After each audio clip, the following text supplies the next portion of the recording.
name is Hoelscher Gebbia and I'm the lead family attorney at Hoelscher Gebbia Cepeda, and welcome to HGC TV. Here at HGC TV, we try to keep our community informed and up to date on issues and questions that matter to them most. So be sure to follow us and click on any new videos that we post. So in today's video, we're going to be talking about family law and co-parenting during the holidays.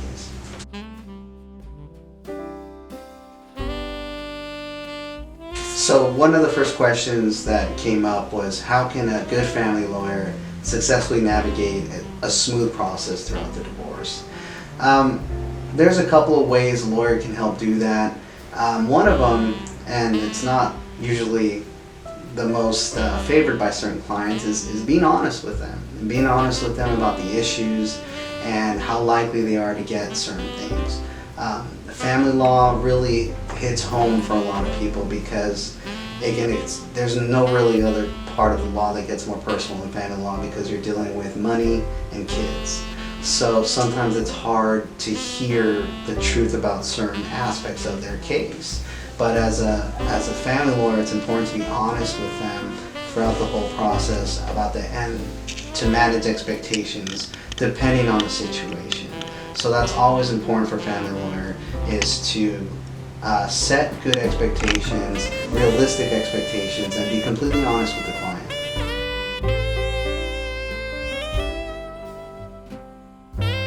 So another question that I get a lot is some of the challenges for first-time co-parents, especially during the holiday season. There's a few things to keep in mind when co-parenting during the holiday season that's really important. Number one is always make it about the kids. You know, this may be their first holiday where they have to split time between parents. Make it about the children. Help foster a good relationship with both parents.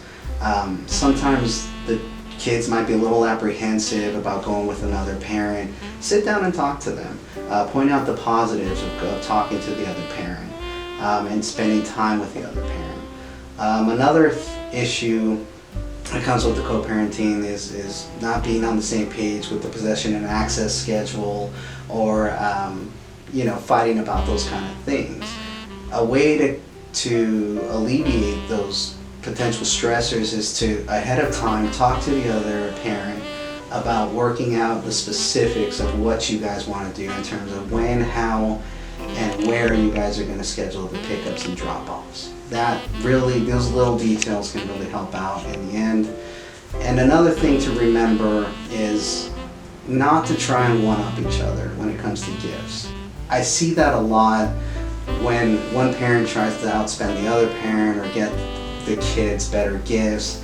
None of that really matters in the end. I personally don't remember a lot of gifts that I received growing up, and that's not because I didn't get gifts, it's because I remember the memories. I remember spending time with my family and the traditions and what we would do. That's what's important. That's what your kids are going to remember too, so keep that in mind.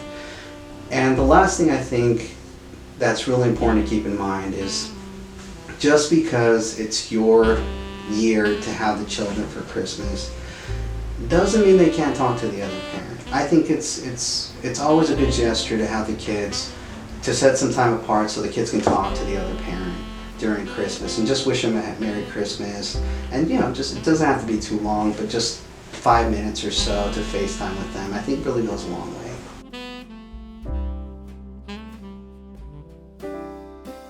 So another issue that I've heard is, does a family lawyer get to determine who gets the kids for Christmas? No. The court decides that. If y'all can agree who gets the children for Christmas, the court's going to really issue that ruling. Depending on what orders are in place, it's usually an alternating deal. One parent will have them from when they get released from school till about the 28th of December, and the other parent will have them from the 28th until they go back to school. That's generally how it works. And you switch off every other year. So, and also if you get them for Christmas, you're probably not going to have Thanksgiving. So those are the issues that really come up, and it's not the family law attorney that comes up with that. It's the courts or through agreement. And and you have to follow those orders if there are any. If I could give one piece of advice to somebody looking to get a divorce, is just remember that there was a time when you did love this person and where you had certain feelings for that person enough to want to marry this person. Whatever has happened since, try to remember the good things and try to put aside as much as you can to reach a fair end for both parties, especially if you have kids together, because it really will make everything easier for all parties involved.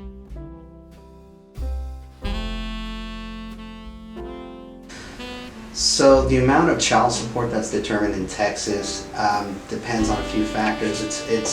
There's basic guidelines that are in the Texas Family Code that start at 20% for one child, and it kind of increases by percentage after that for additional children.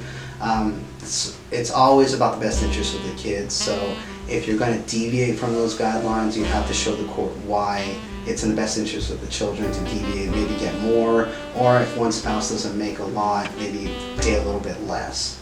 Thank you for tuning in to HGC TV. For more educational content or for a chance to win some HGC swag, go ahead and like and subscribe to our channel.